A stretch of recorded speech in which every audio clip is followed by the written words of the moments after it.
அன்பே சிவம் மனமே குரு என்றுணர்த்திய குருவே போற்றி. எனக்குள் இறைவனை உணர வைத்த குருவே போற்றி.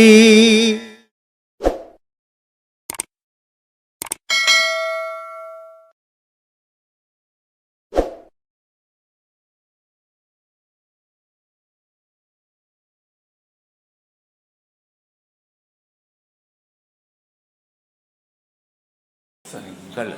ஏன் இப்போ நம்ம வாழ்நாளில் நம்ம செய்கிற நல்லது கெட்டதுக்கான பிரதிபலன் நமக்கு தானே ஏன் கிடைக்கணும்? நம்ம பெற்ற பசங்களுக்கு ஏன் பாவம் சேரணும்? அது நீ எதுலேருந்து வந்த? நான் அப்பாவோட. அதுலேருந்து வந்ததெல்லாம் உனக்கு தான் சொந்தம். இப்போ உங்கள் அப்பா சொத்து வச்சுருந்தாருன்னா யாருக்கு சொந்தம்? எனக்கு தான். உனக்கு தான் சொந்தம். அப்போ அவர் பால் சேர்த்து வச்சுக்கிற பாவமும் உனக்கு தான் சொந்தம். பக்கத்து வீட்டுக்காரர் எடுத்து பண்ண உங்கள் அப்பா சொத்தெல்லாம் நீ தானே எடுத்துக்கணும். அது மாதிரி நீ பண்ணுறதெல்லாம் உன் பிள்ளைங்களுக்கு தான் வரும். இது தொடர்பு இல்லாத போது தான் வராது. தொடர்பு வர்றதுக்கு முன்னே எல்லாருக்குமே வரும். அதனால் அது ஏன் வருதுன்னு கேள்வியே கிடையாது. அதனால தான் சொல்கிறது, அபிமன்யு வயிற்றில் இருக்கும்போது கிருஷ்ண பரமாத்மா சுபதிரிக்கிட்ட சொல்கிறாங்க, மகாபாரதத்தில் துரோணர் பீஷ்மர்னுடைய யூகத்தை உடைக்கிற ஆற்றல் அர்ஜுனனுக்கு தான் உண்டு, வேறு யாரும் உடைக்க மாட்டாங்க அப்படின்னு. அப்போ அது எப்படி உடைப்பாங்கன்னு கேள்வி கேட்கும்போது சுபதிரைக்கு சொல்லின்னு வர்றாரு. சுபதிரை தூங்கிட்ட உடனே அபிமன்யு கேட்டுன்னுக்கிறான் வயிற்றுலேருந்து. பிறந்த உடனே அந்த அபிமன்யு கிருஷ்ண பரமாத்மா சொன்ன மாதிரி உள்ளே போயிட்டான், வெளியே வர தெரியாத மாட்டி செத்து போகிறான். அது மாதிரி கர்ப்பத்திலேயே அந்த குழந்தைங்களுக்கு அந்த உணர்வு வந்துடும். அப்போது கர்ப்பத்திலே உணர்வு வந்தது, மற்றவன் சொன்னதே கேட்கும்போது அந்த விந்துலேருந்து வந்ததுக்கு அந்த பாவ புண்ணியம் வராதா? அப்படி வர்றதுதான். ஒவ்வொரு தாய் தாப்புனுடைய விந்துலேருந்து பிறக்கிறதுக்கு முன்னாடி அவன் என்னென்ன செய்தானோ அத்தனை இவனுக்கு சொந்தம். இவன் இவன் வளர்ந்த பிறகு இவன் செய்கிற பாவ புண்ணியம் இவனுக்கு சொந்தம், தாய் தாப்பு வராது. சொல்லு. அந்த பாவத்தெல்லாம் தீர்க்கிறதுக்கு ஒரே வழி இதில் மட்டும்தான் தீர்க்க முடியும். எந்த உலகத்தில் பாவம் பண்ணியோ அந்த உலகத்திலே புண்ணியத்தை பண்ணணும். பண்ணினா தான் சமமாக ஆகும். அது நீ அதை விட்டுட்டு அவங்க பாவம் பண்ணிட்டான், அதை முடிஞ்சு போச்சு, இனிமேல் நான் அதெல்லாம் செய்ய மாட்டேன்னா அது இருந்துக்குன்னு தான் இருந்துக்கு இருக்கும். சொல்லு. அதனால் செய்தது நன்மை. நம்மளால் இப்போ ஒரு 1000 ரூபாய் நான் சம்பாதிக்கிறேன், ஒரு 500 ரூபாய் உலகத்துக்காக செய்துடுறேன், ஒரு 500 ரூபாய் என் குடும்பத்துக்காக செய்துக்கிறேன். அப்போ நான் எங்கே பாவத்தை பண்ணணும் அங்கேயே நான் புண்ணியத்தை பண்ணிடுறேன். அப்போ எனக்கு நான் சமமாக ஆயிடுறேன். அந்த மாதிரியான மனோபாவத்தை ஏற்படுத்திக்கணும். அதுதான் ஆன்மீக வழி. ஆன்மீகம்ன்றதே என்ன? அடுத்தவனுக்கு கொடுத்து வாழறது ஆன்மீகம். அடுத்தவங்ககிட்ட எடுத்து வாழறது அது மிருக வாழ்வு. மனிதன்றவனை கொடுத்து வாழறவன் தான் மனிதன், எடுத்து வாழறது மிருகம். மிருகம் மாதிரி வாழக்கூடாது. இவ்வளோ நாள் எப்படி ஒன்றா வாழ்ந்துடலாம். இனிமேல் நமக்கு இந்த பக்குவம்லாம் தெரிஞ்ச பிறகு மனிதனாக வாழ பழகுங்க. பார்க்கறதுக்கு எல்லாரும் மனித மாதிரி இருப்பான், ஆனால் குணங்கள் மனித மாதிரி இருக்காது, மிருகம் மாதிரி இருக்கும். அதனால தான் நான் சொல்கிறது, மனித மாதிரி இருக்கிறது பெருசு இல்லை, மனித மாதிரி பழகுங்க அப்படின்றது. அதனால் மனிதனாக மாறும்போது மனோபாவம் பக்குவப்படும் போது எல்லாம் ஒன்று தான் அப்படின்ற நினைப்பு உண்டாகும். சொல்லுங்கள். ஐயா, ஒரு சில பெரியவர்கள் சொல்லியிருக்காங்க, ஒவ்வொருத்தரோட பிறப்பும் வெவ்வேறு காரணத்துக்காக பிறந்திருக்கிறாங்க. மற்றவனை பார்த்து நீ கஷ்டப்பட்டு வாழாத, மற்றவனை பார்த்து புறமாப்படாத, அவன் வேறு காரணத்துக்காக பிறந்திருக்கான், நீ வேறு காரணத்துக்காக படைக்கப்பட்டிருக்க அப்படின்றாங்க. அப்போ நம்ம எந்த காரணத்துக்கு எந்த நோக்கத்துக்காக பிறந்திருக்கோம்னு தெரிஞ்சுக்க முடியுமா ஐயா? யாரையும் தெரிஞ்சிக்கவே முடியாதுப்பா. தெரிஞ்சிக்க முடிஞ்சிச்சுன்னா உலகம் இந்நேரம் இருந்திருக்காது. ஏன்னா ஆதியில் போன பிறப்பினுடைய நோக்கமே இந்த பிறப்பில் உனக்கு தெரிஞ்சிருந்ததுன்னா உலகம் இந்நேரம் இருந்திருக்காது. ஒருத்தன் வெட்டி கொண்டுட்டு இருப்பான் எப்போவோ. இது இந்த உடல் இருக்கிற வரைக்கும் தான் இந்த பிறப்பில் நீ என்ன செய்துன்னுக்கிறேன்னு தெரியும். இந்த உடல் விழுந்த உடனே அது மறந்து போயிடும். அது மறந்தால்தான் உலகம் இருக்கும். மறக்காத ஞாபகம் இருந்ததுன்னா உலகமே இருக்காது. அதனால் யாருமே எதையுமே தெரிஞ்சிக்க முடியாது. தெரிஞ்சுக்கிறதெல்லாம் ரகசியம், தெய்வ ரகசியம்னு பேர். அதை தெரிஞ்சுக்கிற நாள் வரும். எப்போ வரும்? அதை தான் அவ்வைக்கிட்ட கேட்குறாங்க, அம்மா நான் முப்பிறவினுடைய நிலையை பற்றி தெரிஞ்சுக்கணும் அப்படின்னு. சரி, முப்பிறவினுடைய நிலையை பற்றி தெரிஞ்சுக்கலாம். இப்போ நீ ஞானியாக ஆகிட்ட. முப்பிறவியில் போன பிறவியில் நீ பணக்காரனாக இருந்த, இப்போ ஞானத்தை விட்டுட்டு திருப்பி பணக்காரனாக போக மாட்டேன், அப்புறம் எதுக்கு பாது அப்படின்னு. அது மாதிரி நம்ம போன பிறப்பில் என்ன வரணும், இப்போ எதுக்காக வந்துக்கிறோம், என்ன செய்துனுக்கிறியோ அதுக்காக வந்துக்கிற நீன்னு அர்த்தம். இப்போ நீ என்ன செய்துன்னுக்கிற, நீ அதுக்காக தான் வந்த. அது இல்லைன்னு சொன்னால் நீ இந்த செயலை நீ செய்ய மாட்டேன். அதனால் எல்லா மனிதர்களும் எதுக்காக வந்தான், பூமியில் ஜனனம் பண்ணுனா மரணம் அடைவான். ஜனனமும் மரணமும் இயற்கை. இந்த ஜனன மரணத்துக்குள்ளே இறைவன்ற ஒன்று ஒருத்தனை பிடிக்கணும். அதுக்காக மனித அனுபவமும் மனிதன் வந்து அடுத்தவனுக்கு நன்மையை சொல்கிறதுக்கும் அந்த அனுபவத்தை எடுத்து அடுத்தவனுக்கு விளக்கிட்டையும் மறையிறதுக்கு தான் மனிதனும். மற்ற ஜீவராசி பேசாது, மற்ற ஜீவராசி ஒருத்தர் நடத்தாது. உலகம் உற்பத்தி கடவுளுக்கு அடுத்தபடி மனிதனுடைய வாழ்வு. மனிதன் எதுக்காகன்னா கடவுளை பற்றி பேசணும், அதுக்காக படைக்கப்பட்டவன் தான் மனிதன். ஆனால் இவன் கடவுளை பற்றி பேசாது, இவனை பற்றி பேசிக்கிறான், தன்னை பற்றி பேசிக்கிறான், தான் குடும்பத்தை பற்றி பேசிக்கிறான், உலகத்தை பற்றி பேசிக்கிறான். அதெல்லாம் முக்கியம், கடவுளை பற்றி பேசணும். ஆனால் அந்த கடவுளை பற்றி பேசுறது உண்மையான பேச்சாக இருக்கணும், பொய்யான கடவுள் பிரச்சாரமாக இருக்கக்கூடாது. அதுக்காக வந்தது தான் மனித உடல். சரிங்க, சொல்லு. ஐயா ஒரு கேள்வி மட்டும் கேட்கணும், அது கேட்கலாமா வேணாமான்னு தெரியல. ஐயா இப்போ வந்து இந்த ஆன்மீகத்தில் வந்து ஞான நிலை அடைஞ்சவங்க கடவுளோட நிலை ஒன்று அப்படின்னா ஒரே ஞான நிலைன்னா, ஆனால் ஒவ்வொருத்தரோட கருத்துக்களும் மாறுபட்டு இருக்கு ஐயா. ஒரு சில ஆமாம், நீ எந்த நோக்கத்தோடு பார்த்தியோ கடவுளை, அந்த நோக்கம். ஒருத்தன் குழந்தையாக பார்த்தான் கடவுளைன்னா அது குழந்தையாகவே காட்சி கொடுக்கும். ஒருத்தன் முதியவராக பார்த்தான்னா ஒருத்தனுக்கு முதியவராகவே காட்சி கொடுக்கும். எவன் ஒருவன் எதை நினைக்கின்றானோ அவன் ஒருவன் அதுவாக ஆகின்றான். கடவுள் அப்படி தான். எந்த ஞானி எதுவாக நினைச்சாரோ கடவுள் அதுவாகவே காட்சி கொடுப்பாரு. அதனால் அதுக்கு ஏற்ற மாதிரி சொல்ல, ஒருத்தர் கண்ணன் வரும், ஒருத்தர் முருகன் வரும், ஒருத்தர் சிவன் வரும், ஒருத்தர் அம்பாளுன்னு வரும். ஆனால் எல்லா பொருளும் ஒரு பொருள் தான். அது இவனுடைய நினைப்புக்கு ஏற்ற மாதிரி. இப்போ நீ உன் வீட்டில் 4 குழந்தை பிறந்துக்கு 4 குழந்தைக்கு ஒரே பேர் வைப்பியா, வேறு வேறு பேர் வச்சுப்பில்ல, அது மாதிரி தான் கடவுள் கொடுப்போம். அது ஆகிப்போச்சு. சொல்லு. ரொம்ப நன்றி. சாதி பேதம் தன்னை குறித்து தயங்கி மயங்கி தளராதே. எப்பா சாதி பேதம் தனித்தனியாக பார்க்காதப்பா. எதுக்காக சொல்கிறான்னா, சாதியாவது அறிவர். யாரப்பா அறிவர்? சாதின்னு யார் சொல்கிறா? சர்வ உடலும் ஒன்றாச்சே சாதியாவர் எண்ணில் தன்னை அறிந்து சிவமான சாதியே பெரிய சாதி. எப்பா நான் சாதிக்கு பிறந்தவன் யார் சொல்லணும் அப்படின்னு சொன்னால், தனக்குள்ள சிவன் இருக்கிறான், தன்னை சிவன் வழி நடத்துகிறான்னு யார் உணர்ந்தானோ அவன் தான் ஊர்லேயே பெரிய சாதி. மற்றவன் எல்லாம் தாழ்ந்த சாதி. இருக்கிறதுல 2 சாதி தான், ஒன்று உயர்ந்த சாதி, ஒன்று தாழ்ந்த சாதி. இங்கே யார் சொல்கிறாரு? ஊரில் சாதி பேதம் பார்க்குறவன் கடையனும் கடையன்றார். அப்போ யாருப்பா பெரிய சாதி, யார் உயர்ந்த சாதி அப்படின்னு சொன்னால், தான் யாரும் உணர்ந்தவன், தான் யாரும் உணர்ந்தவன் யாரோ, தனக்குள்ளே இருப்பது எந்த பொருள்னு உணர்ந்தவன் யாரோ அவன் தான் இந்த உலகத்தில் உயர்ந்த சாதி. மற்றவன் எல்லாரும் தாழ்ந்த சாதின்னு சொல்கிறாரு. அப்போ சாதி மதம் பார்க்கலாமா? ஐயாவும் சாதி மதம் பார்க்கவே கூடாதுன்னு சொல்லிக்கிறார். ஏன்னா எனக்குள்ள எந்த பொருள் காப்பாற்றினுக்குதோ எல்லா உயிருக்குள்ளும் அந்த பொருள் தான் இருக்குது. நான் உணர்ந்த மாதிரி அவங்க உணராமல் இருக்கலாம், ஆனால் உணராமல் போனால் அங்கே இல்லைன்ற பொருள் அல்ல. எனக்கு ஒரு நாள் வந்த மாதிரி அவங்களுக்கு ஒரு நாள் வரும், நான் உணர்ந்த மாதிரி அவங்களும் ஒரு நாள் உணர்வாங்க. அப்போது பிறவியால் சாதி கிடைக்கிறதில்ல, அவங்களோட செயலால் தான் சாதின்றது உருவாகுது. இது யார் சொல்கிறது? கர்ணனுக்கு போர் நடக்கும்போது கிருஷ்ணன் சொல்கிறான், நான் தாழ்ந்த பிறவியில் பிறந்ததுனால என்னோட வீரம் மானம் எல்லாம் அடமானம் வைக்கிறேன்டா. நான் காலம்புள்ள அசிங்கப்பட்டு அவமானப்பட்டு நான் வாழ்ந்துட்டேன்.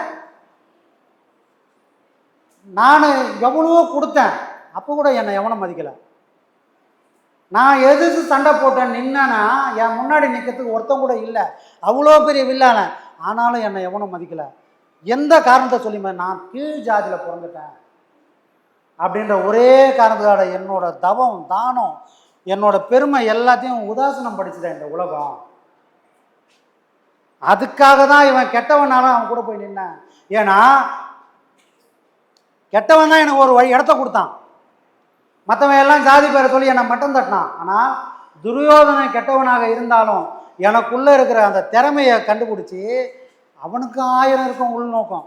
ஆனால் எனக்கு ஒரு விடிவு காலம் கொடுத்தான் இல்லையா, என்னையும் ஒரு அரசனாக்கினான் இல்லையா, அந்த மரியாதைக்காக தான் நான் என் உயிரையும் கொடுக்க துணிஞ்சேன் அப்படின்னு யார் சொல்கிறான்?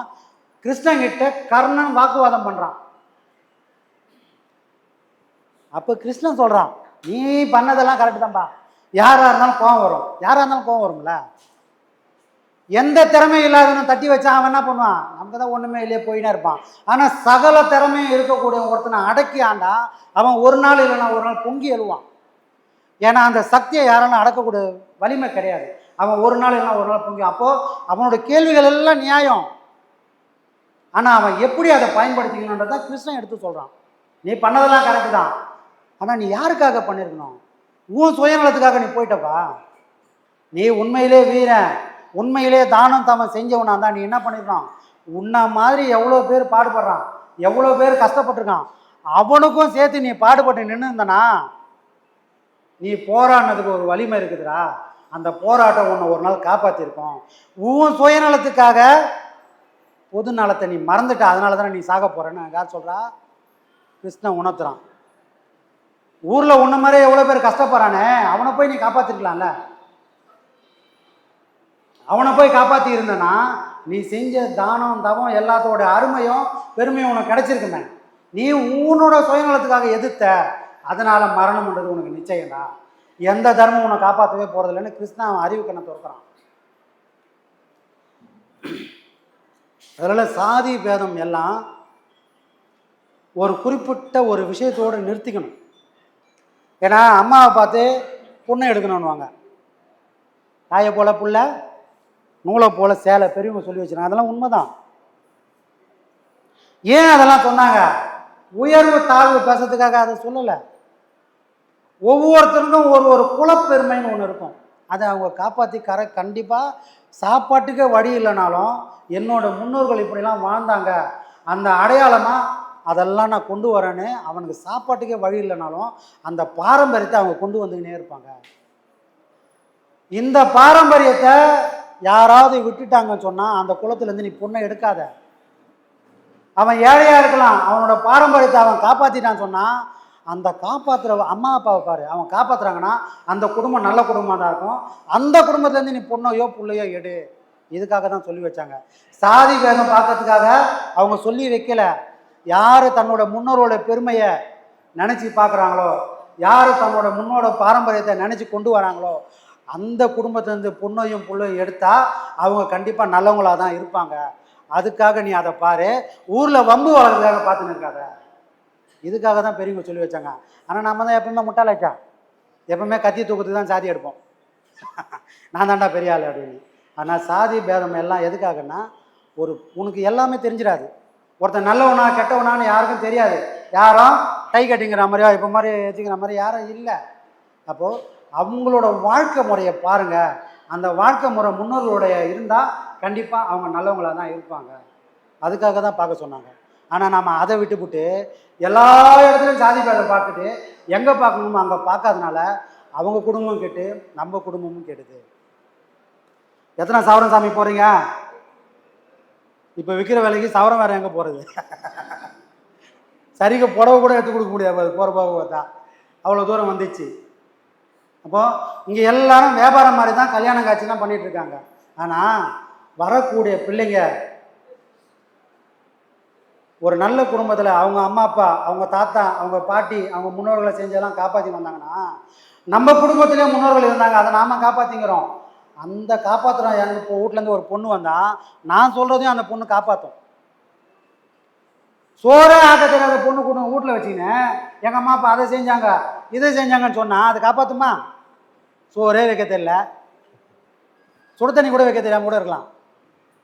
அப்போது நம்மளுடைய பாரம்பரியம், நம்மளோட குலப்பெருமை அன்னியோடு முடிஞ்சிடும். எப்போ காசு பணம் மட்டுமே குறிக்கோளாக இருந்தால் நம்மளுடைய பாரம்பரியம் அந்த தலைமுறையோடு முடிஞ்சிடும். இந்த விஷயத்தில் நம்ம கவனமாக இருக்கணும்.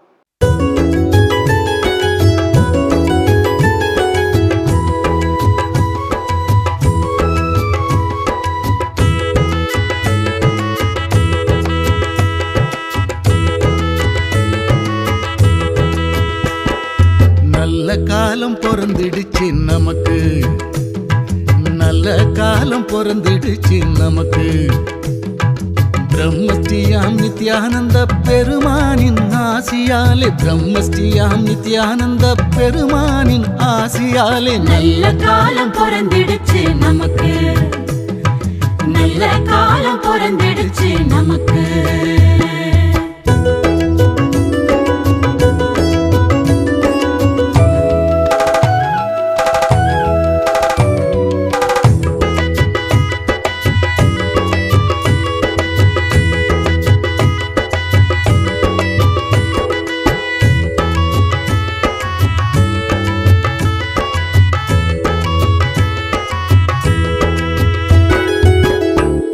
வந்தோம் உள்ளத்திலே திருப்பம் வந்தது, கூடி வந்தோம் குடும்பத்திலே குறைகள் தீர்ந்தது.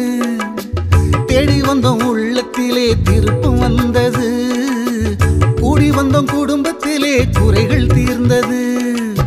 நாடி வந்தோம் சாமியினை நன்மைகளும் வந்தது, நாடி வந்தோம் சாமியினை நன்மைகளும் வந்தது. கோடி காலம் தவம் இருந்த பலனும் கிடைத்தது, கோடி காலம் தவம் இருந்த பலனும் கிடைத்தது.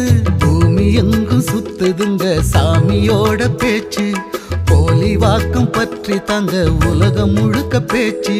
வாங்க வாங்க பக்தர்களே போலி வாக்க வாங்க, வாங்க வாங்க சாமியிடம் ஆசி வாங்க வாங்க.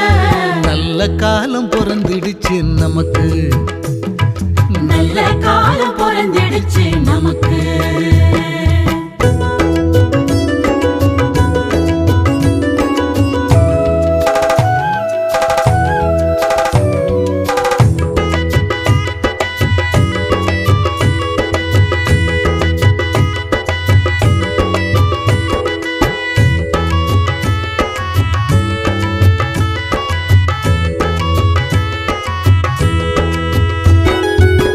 ஜாதி மத பேதமின்றி ஜனங்கள் சேருது,